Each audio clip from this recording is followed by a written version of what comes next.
Wow! Speranza's busy today. But everyone chatting about? We're trying to decide what the most beautiful rock in Nod Cry is. My vote goes to Moonfall Silver. Since Aoni's not here, I'll go for Icy Pebbles on her behalf. Then I nominate Rainbow Drop Crystals. They come in loads of colors, and you can even make weapons with them. They're way more useful than Moonfall Silver and Icy Pebbles. Well, I don't think a rock that just looks good but doesn't do anything can really be considered beautiful. Actually, Moonfall Silver has quite a few uses too.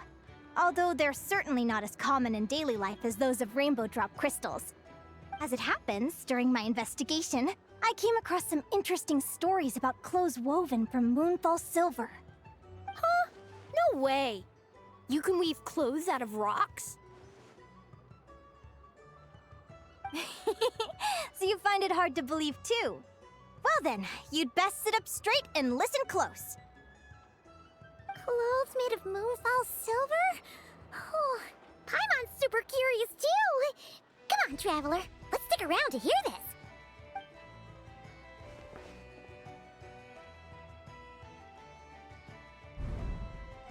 Once upon a time, there was a Fey governor in Nodcry who was obsessed with rare trinkets and had a passion for dressing up.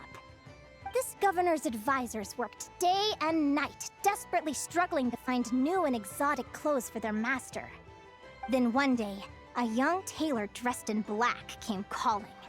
He claimed to have inherited the mysterious techniques of the Golden Realm, and that he could spin crystals that glow like the silver moon into thread for weaving clothes. The governor was overjoyed. He promised to pay the young man handsomely if he would stay and make him clothes. The young tailor requested a vast quantity of Moonfall Silver be delivered to his workshop, and demanded that no one disturb him while he worked. Naturally, the governor agreed. When the scheduled time arrived, the governor found the workshop completely empty, with neither Moonfall Silver nor any clothing to be seen. Having eagerly anticipated his new clothes, he hurriedly asked, "Where did all the Moonfall Silver go? And where are the clothes you promised?" The young tailor raised his hands, and, as if he were shaking out a piece of fabric, said, "See? I took the Moonfall Silver you sent me and wove it into this gown, as pure as moonlight itself. Too pure, in fact, for a fool or an unremarkable man to even perceive." The governor asked his advisor how the gown appeared to him, to which the advisor responded by saying it was the most magnificent gown he had ever seen, just like real moonlight woven and given form. The governor could not see a thing, but unwilling to admit he was either a fool or unremarkable, he did as the tailor bade and put on the moonlight gown. To show off his extraordinary new gown, the governor decided to parade it and himself along the busiest street in town. But as he did so, he heard a child with a conch in his belt shout out, The governor isn't wearing any clothes!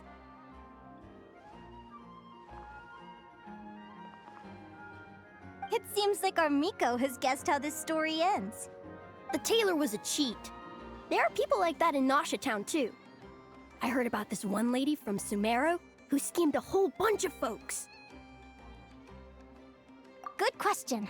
According to the story, the young tailor was none other than Reed Miller in disguise.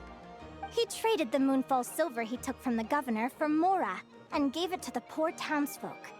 While the governor was parading himself through town, Reed Miller was enjoying the show from a nearby rooftop. He really got around, huh? I've already lost count of the number of stories he's popped up in. But if he was lying about the whole thing, then doesn't that mean there were never any clothes made from Moonfall Silver to begin with? I believe there were, but the art of weaving them has been lost, with the only evidence now surviving in folk stories.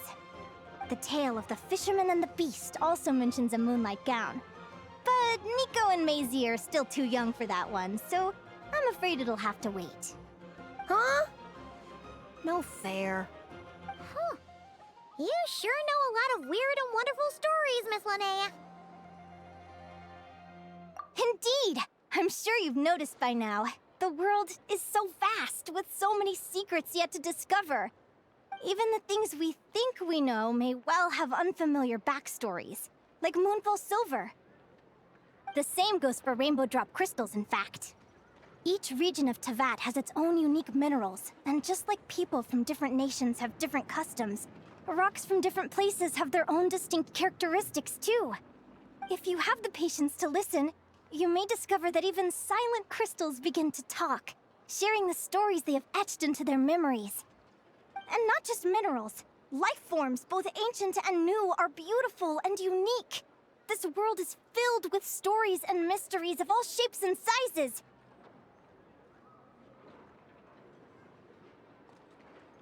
In the instant when a mystery is touched by the light of understanding, countless new possibilities reveal themselves, and the whole world opens up!